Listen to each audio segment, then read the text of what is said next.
नमस्ते बच्चों। मैं आप लोगों के लिए लॉकडाउन के अंदर हिंदी मीडियम बच्चों के लिए कक्षा 11 एनसीईआरटी के लिए मैथ्स का पूरा सिलेबस लेकर आया हूँ, है ना। अलग अलग छोटे छोटे पार्ट में हम इन चीज़ों को पढ़ने की कोशिश करेंगे। अच्छी अच्छी पीपीटी बनाकर लेकर आया हूँ मैं आप लोगों के लिए, तो आप समझने की कोशिश करना, आपको बड़ा मज़ा आने वाला है ना।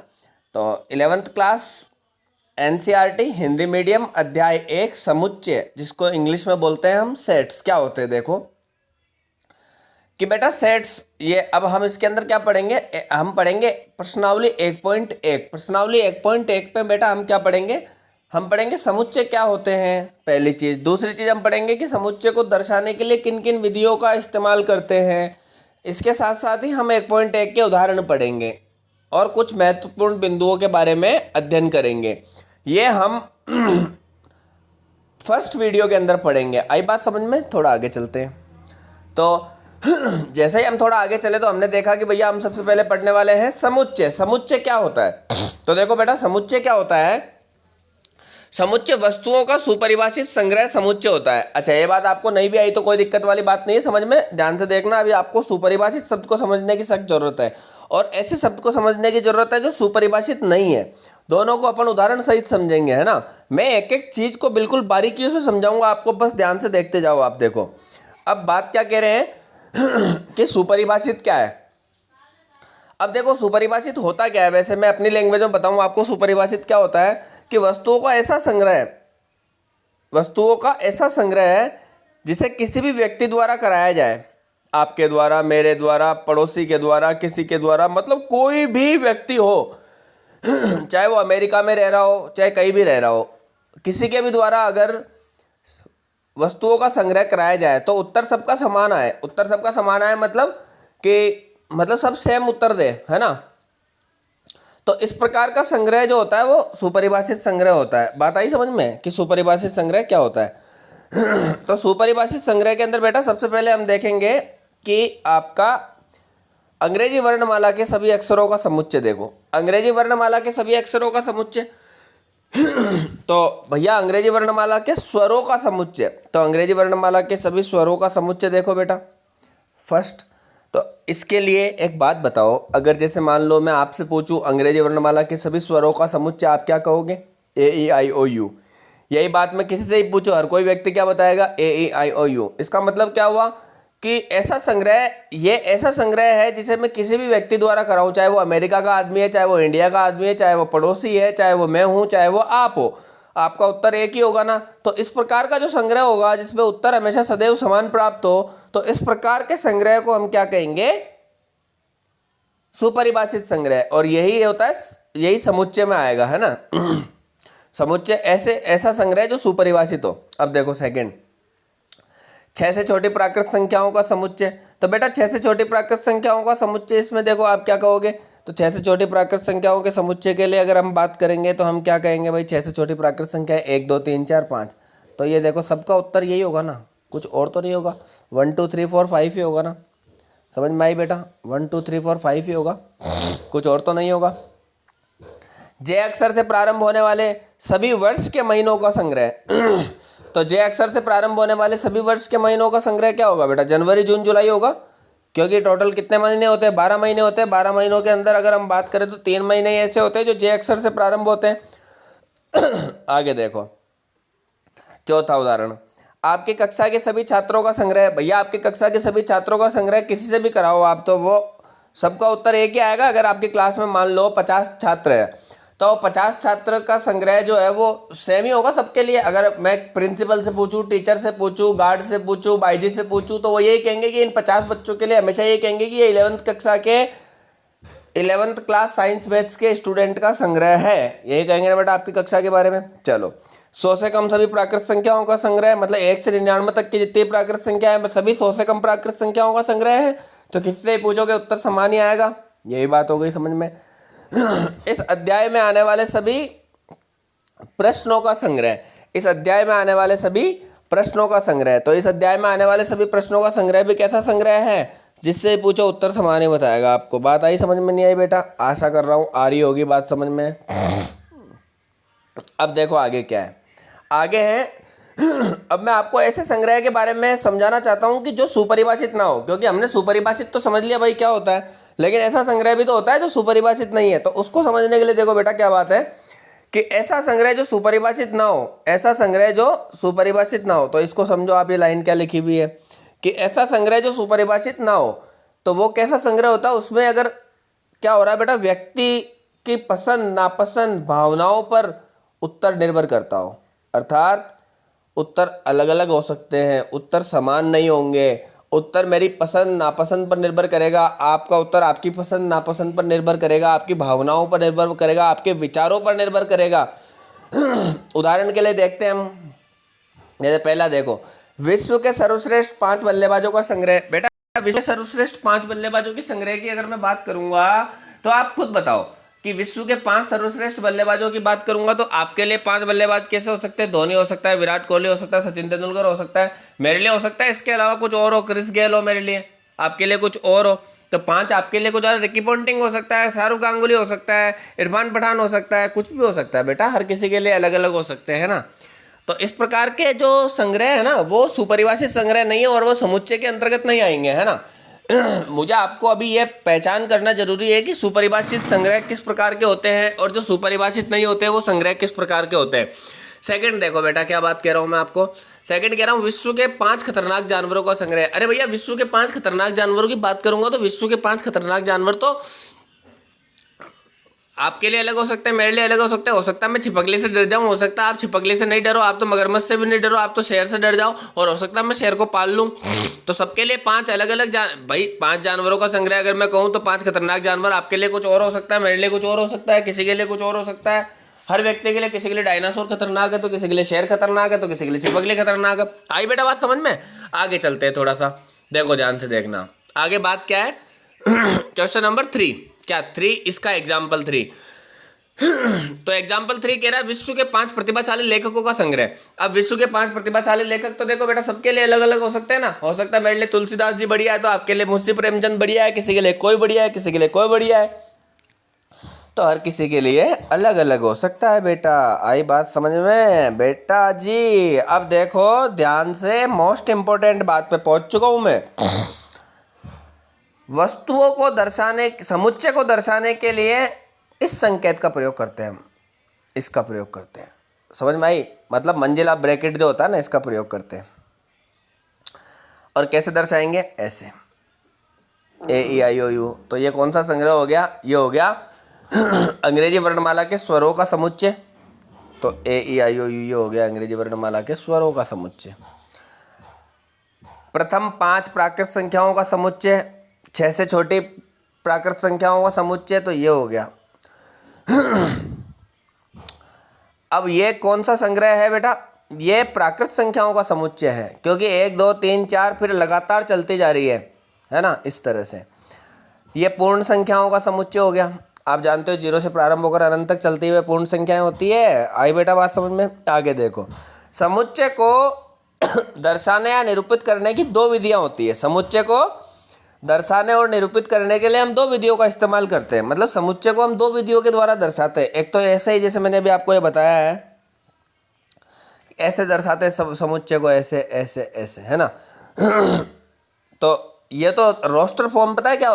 अब 2 विधियां जो कौन कौन सी है, एक तो है रोस्टर फॉर्म, एक तो है रोस्टर फॉर्म, और दूसरी विधि जो है वो क्या है? समुच्चय निर्माण विधि। तो अब हम बताएंगे बेटा रोस्टर फॉर्म क्या होती है, समुच्चय निर्माण विधि क्या होती है। तो रोस्टर फॉर्म के बारे में समझते हैं, आपको बड़ा सब कुछ आसानी से समझ में आ जाएगा, सब ऐसे कोई दिक्कत आएगी नहीं विशेष। तो रोस्टर फॉर्म को थोड़ा सा जूम करके समझते हैं। देखो क्या है रोस्टर फॉर्म। तो बेटा रोस्टर फॉर्म देखो क्या है, समुच्चय के अवयवों को सीधा सीधा संकेत में लिख देना, समुच्चय के अवयवों को सीधा सीधा संकेत में लिख देना, जैसे AEIOU। और ये AEIOU जो है ना, AEIOU ये जो है ना, ये सब क्या है? ये सब क्या है? ये है अवयव, समुच्चय के अवयव, समुच्चय के अवयव। ये सब क्या है? ये सब क्या है? ये सब क्या है? समुच्चय के अवयव। ये सब क्या है? समुच्चय के अवयव। आई बेटा बात समझ में? तो इस तरह से लिख देना, है ना, इस तरह से लिख देना। इस निशान के अंदर लिख देंगे हम इन अवयवों को, सीधा सीधा लिख देंगे, है ना, बिना किसी परेशानी के, तो इस तरह के अवयव जो होते हैं वो रोस्टर फॉर्म में आते हैं ना। अब देखो जैसे दूसरा वो एग्जाम्पल बी क्या कह रहा है, प्राइम नंबर बिटवीन 10 to 20, 10 और 20 के बीच में अभाज्य संख्याओं का समुच्चय क्या है। देखो 11, 13, 17, 19 ही होगा, तो इस तरह से लिखेंगे। तीसरा उदाहरण देखो क्या है, मैं आपको बहुत सारे उदाहरण देते देते चीज़ों को समझाता जाऊंगा, आपको सब समझ में आएगा। तीसरी बात देखो क्या कह रहा है, तीसरी बात कह रहा है बेटा ये, तीसरी बात कह रहा है ये कि सी सेट है कोई जिसके अंदर क्या है, फर्स्ट 5 क्यूब, प्रथम पाँच प्राकृत संख्याओं का घनमूल, एक पहले का 1 होगा, 2 का 8 होता है, 3 का 27 होता है, 4 का 64 होता है, 5 का 125 होता है। अगली बात समझ में। चौथा कह रहा है ये D is a set of letter in word division. अब देखो बेटा, कोई एक डिवीजन, कोई शब्द है डिवीजन, DIVISION, कोई मीनिंग है, तो इसके शब्दों को भी, अगर इसके शब्दों को हम इस तरह से लिखेंगे, इस तरह से लिखेंगे। आई बेटा बात समझ में। इसके शब्दों को जैसे कोई आ जाए एप्पल, APPLE होता है ना, तो उसको हम किससे कैसे लिखेंगे, उसको हम देखो कैसे लिखेंगे, उसको हम इस तरह से लिख देंगे APLE। अवयवों की पुनरावृत्ति नहीं होती है इसमें, इसलिए इस तरह से लिख देंगे। P 2 बार नहीं लिखेंगे, एक ही बार लिखेंगे, ये ध्यान रखने की बात है। मैं आगे सारी बातें समझा दूंगा, ये भी क्या बात है। तो यहाँ तक बेटा बात समझ में आ गई, ये सब समझ में आ गया। आगे देखो, आगे बात मेरी क्या कह रहा है ये, आगे देखो आपको इस तरह का साइन मिलेगा, x, फिर 2 बिंदी मिलेगी, 2 बिंदी मिलेगी इस तरह से, x फिर 2 बिंदी फिर x, x फिर 2 बिंदी फिर x, इस तरह से मिलेगा। एक तो इसको समझना है, एक मिलेगा आपको x, फिर एक ये खड़ी पाई टाइप में आ जाएगी, और एक इस तरह से मिलेगा। इन दोनों चिन्हों को समझना है। देखो ज़्यादातर समुच्चय निर्माण विधि में इस प्रकार के चिन्हों का प्रयोग किया जाता है, या तो इसका होगा या ये इसका होगा, दोनों चीज़ एक ही है, चिन्हों का प्रयोग करना पड़ता है, दोनों का मतलब एक ही है। ये चिन्ह x के गुणधर्म को दर्शाते हैं। x के गुणधर्म को कैसे दर्शाते हैं बेटा, देखो इस तरह से दर्शाते हैं। जैसे मैंने लिख दिया x, फिर लिख दिया सच दैट, तो ये सच दैट, इसको किस नाम से पुकारेंगे, सच दैट। तो इसका मतलब क्या हो गया, x सच दैट लगा दिया ना। अब आगे क्या आएगा, आगे क्या आएगा कि ये जो x है ना, इसका गुणधर्म क्या है। जैसे x कोई प्राकृत संख्या है, तो x एक प्राकृत संख्या है, प्राकृत संख्या है, इस तरह से आएगा। आगे बात समझ में, ध्यान से देखना, ध्यान से देखो बेटा क्या बात है। तो देखो इस तरह से आ जाएगा, ये देखो x फिर 2 बिंदी लगी हुई है, सच दैट x सम संख्या है। इसका मतलब ये जो x है, ये जो x मैंने लिया है, इसके बाद ये 2 चिन्ह, 2 बिंदियां हैं, और फिर ये, इसका मतलब ये वाला x जो है वो है क्या, इस x का गुणधर्म क्या है, इस x का गुणधर्म क्या है, वो बता रहा है कि x सम संख्या है, मतलब 2, 4, 6, 8, 10, 12 ऐसे हैं, या ऐसे भी आ सकता है, ये ऐसे खड़ी पाई हो। इसका मतलब क्या है कि ये जो x है ना, ये जो x जो है, ये x ये है क्या, तो ये x सम संख्या है। आ गई बेटा बात समझ में, इस चिन्ह का मतलब समझ में आ गया, इस चिन्ह का मतलब समझ में आ गया, आशा करता हूँ आ गया होगा। आगे देखो, तो इस प्रकार के चिन्हों का प्रयोग करके ही बेटा हम क्या कर सकते हैं, इस प्रकार के चिन्हों का प्रयोग करके ही हम क्या करेंगे, हम समुच्चय निर्माण विधि में बात को बदल देंगे। अब देखो समुच्चय निर्माण विधि के लिए थोड़ा सा समझते हैं चीज़ों को, क्या है। देखो समुच्चय निर्माण विधि, देखो समुच्चय निर्माण विधि के गुणधर्म को संकेतों द्वारा प्रदर्शित किया जाता है इस प्रकार से। देखो ये है, जैसे ये क्या है, x सच दैट x विषम संख्या है, इसका मतलब इस तरह से है, x क्या है, 1, 1, 3, 5, 7, और कितनी है, चलती जा रही है, इस तरह से बढ़ाएंगे। अब ये तो रोस्टर फॉर्म हो गई, और ये क्या हो गई, समुच्चय निर्माण हो गई। जो ये मैं आपको बता रहा हूँ, ये क्या हो गई, समुच्चय निर्माण हो गई। ये क्या हो गई, ये वाली क्या हो गई, समुच्चय निर्माण हो गई। आगे बेटा बात समझ में, आगे देखो x, अब इसी को स्टेटमेंट में कैसे लिख दिया इसने, धन विषम संख्याओं का समुच्चय। तो धन विषम संख्याएं कौन सी होती है, 1, 3, 5, 7, 9, 11, ये सब जिसमें 2 का भाग नहीं जाता है वह प्राकृत संख्या है, जो है वो धन विषम संख्याएं हैं। एक्स सच दैट सम अभाज्य संख्या, बेटा सम अभाज्य संख्या, तो सम भी है और अभाज्य भी है, खाली एक ही संख्या ऐसी है जो सम भी है और अभाज्य भी है, वो दो ही तो है। तो ये तो कौन सा फॉर्म हो गया, ये तो हो गया अपना रोस्टर फॉर्म, ये तो हो गई रोस्टर फॉर्म। और इसी रोस्टर फॉर्म को ये अगर ये समुच्चय निर्माण विधि है, ये कौन सी विधि आ गई, समुच्चय निर्माण विधि आ गई। आगे बेटा बात समझ में, अगर कोई कहे कि इसको समुच्चय निर्माण विधि में बदलो, तो आप इसको कैसे बदलोगे, इसको ऐसे बदलोगे, यहाँ 2 लिख दो बस, ये समुच्चय निर्माण विधि में। कोई कहे इस ऊपर वाले को बदलो, तो ऐसे करके 1 3 5 इस तरह से चलता जाएगा और इस तरह से चलता जाएगा। आगे बेटा बात समझ में। अब ध्यान देना, अगला एग्जाम्पल क्या कह रहा है कि x सच दैट x अभाज्य संख्या है, लेकिन x जो है, अब देखो यहाँ पे ये जो x है वो है क्या, x जो है वो है क्या, एक तो अभाज्य है और क्या है, x जो है वो 3 से तो बड़ा है, 11 से छोटा है, 3 से तो बड़ा है और x क्या है, 11 से छोटा है। तो इसके बीच में अभाज्य संख्याएं कौन कौन सी हो गई, 5 हो गई। तो ये समुच्चय निर्माण रोस्टर फॉर्म में क्या आ जाएगा, 5 आ जाएगा। 6 नहीं होगा, 7 होगा, 8 भी नहीं होगा, 9 भी नहीं होगा, 10 भी नहीं होगा, 11 लेना नहीं है क्योंकि 11 से छोटा होना चाहिए, तो 5 और 7 आ जाएगा इसमें। आगे बेटा बात समझ में। और अब देखो 3 से बड़ी तथा 11 से छोटी, अगर स्टेटमेंट में लिखेंगे इसको तो कैसे लिखेंगे, 3 से बड़ी 11 से छोटी अभाज्य संख्याओं का समुच्चय। आगे बेटा बात समझ में, आशा कर रहा हूँ सारी बातें समझ में आ रही होगी, है ना। आगे देखो, फिर आता है इस तरह का चिन्ह आएगा आपके जीवन में, इस तरह का चिन्ह आएगा इसमें चैप्टर में, इस तरह का चिन्ह आएगा। इसका मतलब क्या होता है कि जैसे B है, ये समुच्चय B है, ये क्या है, समुच्चय B है। तो समुच्चय B के अंदर अवयव कौन कौन से, 1 2 3 4 5, 1 2 3 4 5, ये समुच्चय B में क्या है, अवयव है। अब बेटा अगर समुच्चय B का अवयव है ना, तो इस तरह से लिख देंगे उसको, एक ए का मतलब होता है बिलोंग्स टू, ए का मतलब इसको पढ़ेंगे कैसे, बिलोंग्स टू। और अगर ये चिन्ह अगर मतलब कि जैसे बिलोंग्स टू का मतलब क्या हो गया कि उस समुच्चय के अंदर ये अवयव है। जैसे ये देखो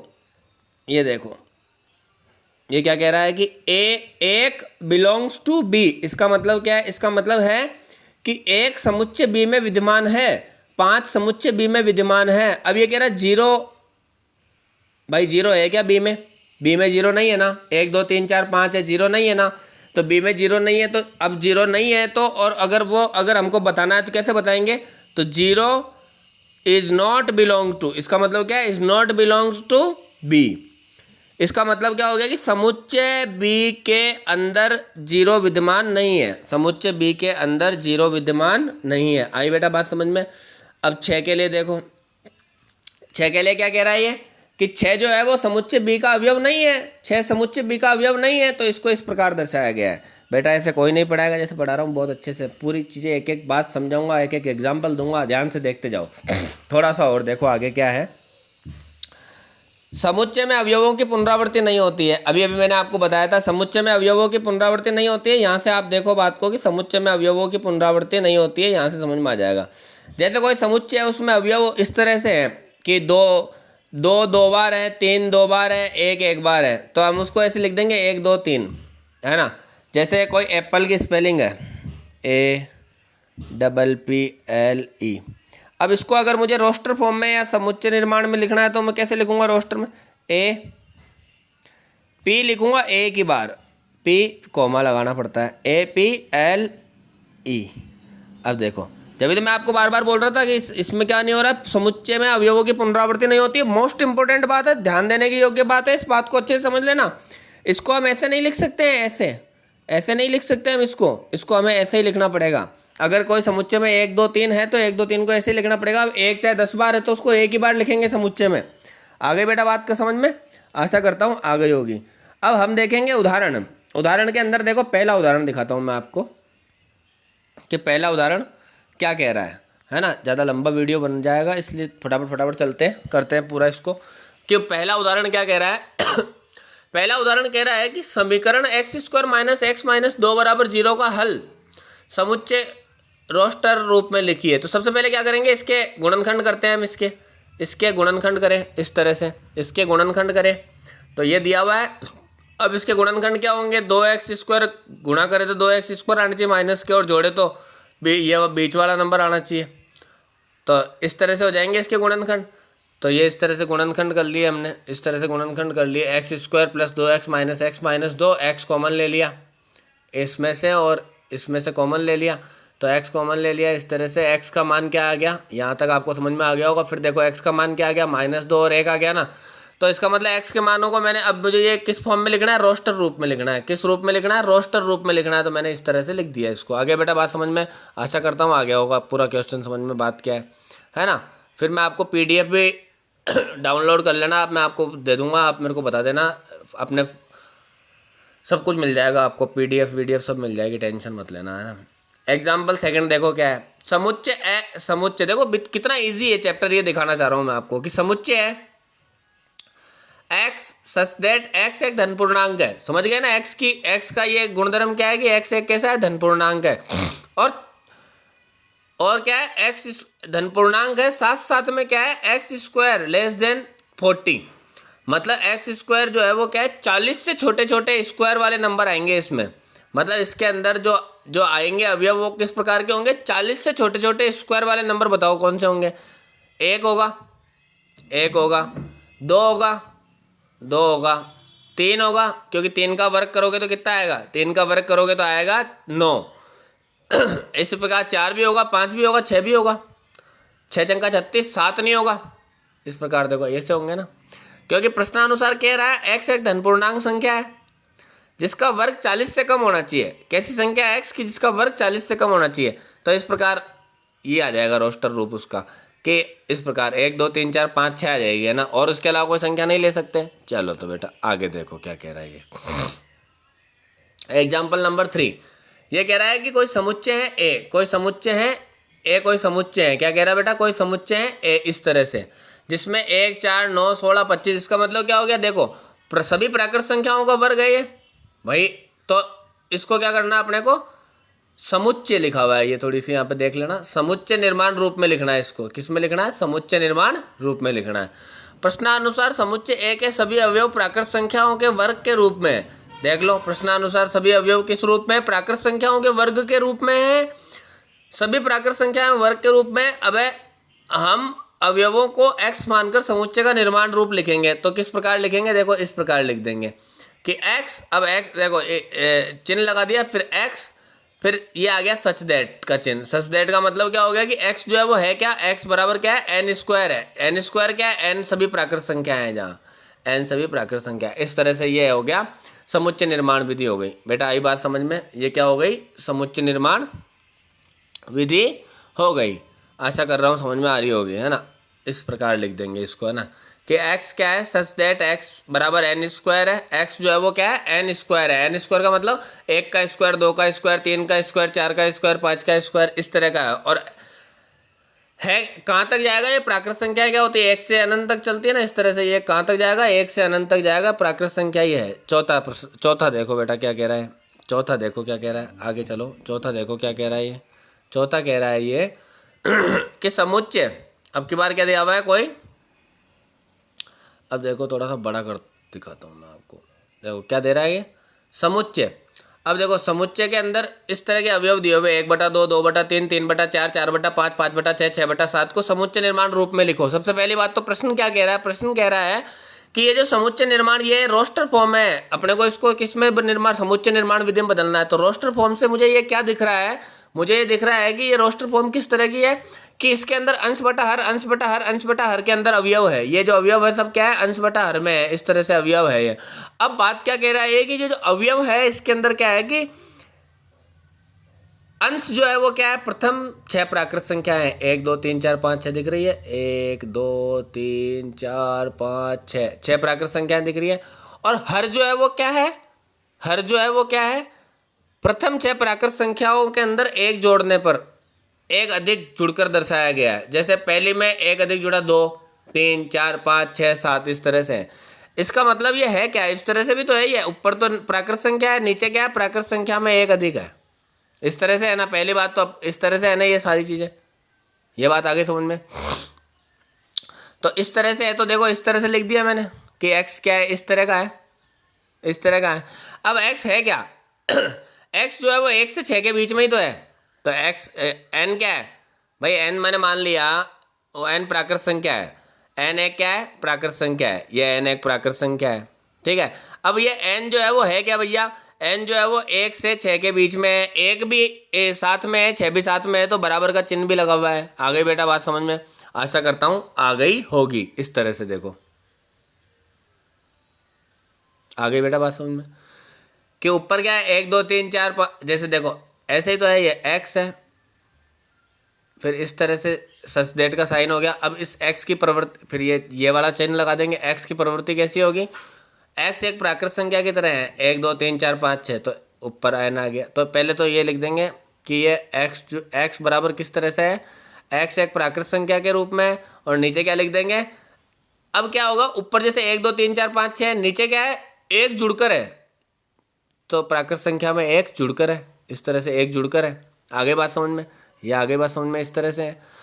अब बात आती है कि n है क्या, n एक प्राकृत संख्या है, ये n एक प्राकृत संख्या है। अब बात आती है कि ये n प्राकृत संख्या है, लेकिन कौन कौन सी प्राकृत संख्या है, 1 से 6 के बीच में, और 1 और 6 भी इसमें साथ में इंक्लूड है। आगे बेटा बात समझ में, आगे देखो बात क्या कह रहा है।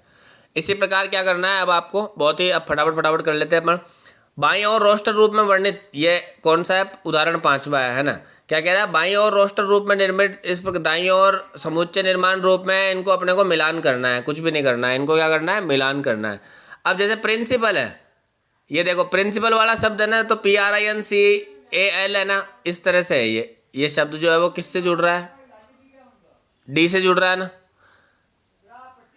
ये जो डी से जुड़ रहा है ना, ये पहला वाला, इसका मतलब पहला वाला किससे जुड़ रहा है, डी से जुड़ रहा है। आगे बात समझ में। दूसरा वाला 0,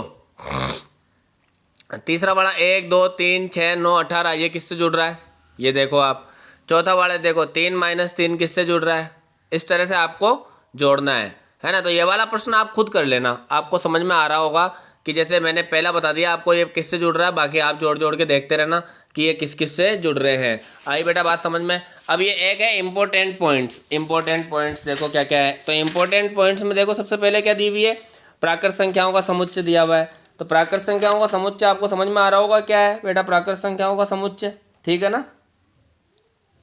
और आप चाहो तो ये भी देख लो, आपको समझ में आ जाएगा पूरा, वैसे कोई दिक्कत आएगी नहीं। और पूर्ण संख्याओं का देखो प्राकृत संख्याओं का समुच्चय क्या है, पूर्ण संख्याओं का समुच्चय क्या है, पूर्णांकों का समुच्चय क्या है, परिमेय संख्याओं का, अपरिमेय संख्याओं का समुच्चय आपको पता होना चाहिए। सम प्राकृत संख्याओं का समुच्चय आपको पता होना चाहिए, विषम प्राकृत संख्याओं का समुच्चय, अभाज्य प्राकृत संख्याओं का समुच्चय, 2 3 5 7 11 13 सारी ये अभाज्य संख्याएं हैं।